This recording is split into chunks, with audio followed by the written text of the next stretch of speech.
Après 3 ans d'absence, les fidèles catholiques de l'archidiocèse de Cotonou se sont retrouvés les samedis 10 et dimanche 11 décembre 2022 au sanctuaire Notre-Dame de la Divine Miséricorde d'Alada pour vivre le pèlerinage diocésain édition 2022. Réunis pour apprendre de Marie à choisir et promouvoir la vie, ils ont suivi le dimanche une conférence sur la sacralité de la vie et le devoir de protection du chrétien vis-à-vis de toute vie. La messe de clôture du pèlerinage a été présidée par l'archevêque de Cotonou, Monseigneur Roger Rungbeji. Il a exprimé sa joie de pouvoir vivre à nouveau, comme tous les pèlerins présents, ce pèlerinage qui est une occasion où chaque fidèle vient se ressourcer aux pieds de Marie. Il s'agit là d'une invitation à se décentrer de soi-même et de ses problèmes pour se porter vers le Messie qui nous apporte la vie.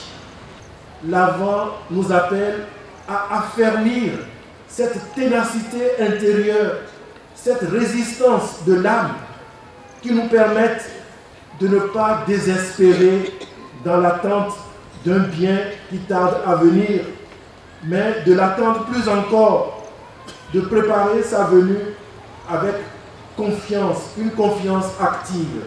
Tout au long de la messe, les pèlerins ont prié et vécu la messe dans le recueillement et la joie. Celle-ci était bien remarquable après la communion.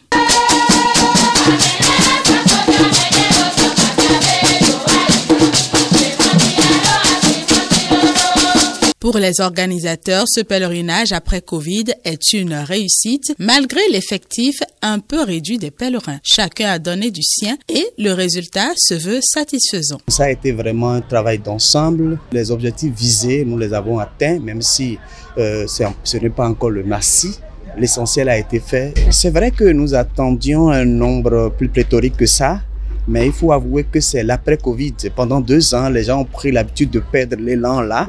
Mais nous remercions vraiment le Seigneur. Surtout ce matin, il y a beaucoup qui ont répondu à l'appel encore. Et donc, je pense que la reprise, elle est là. Et nous prions le Seigneur de nous aider à aller de l'avance pour la gloire de son nom. À l'issue de ces 3 jours de prière, de recueillement et d'enseignement, les fidèles s'en retournent chez eux, heureux et prêts pour la mission qui leur a été rappelée. Le peuple vient de prendre fin sur une note de gaieté. Nous avons beaucoup prié et ce qui m'a particulièrement marqué, c'est l'enseignement donné par le Père par rapport à la protection, à la défense de la vie. Ça nous a touché et les pèlerins doivent vraiment, à l'école de Marie, protéger, défendre la vie et pour la gloire de Dieu. D'abord, vivre un pèlerinage, c'est d'abord une grâce. Donc, c'est d'abord un remerciement à la Vierge Marie, un remerciement à Dieu le Père qui nous a permis de vivre ce beau pèlerinage. Tout ce qu'on a suivi depuis avant-hier à aujourd'hui, c'est aimer la vie, et soigner la vie, défendre la vie. Il n'y a pas de cadeau plus précieux que la vie. Et il faut donc la défendre, il faut donc la soutenir, il faut donc l'aimer.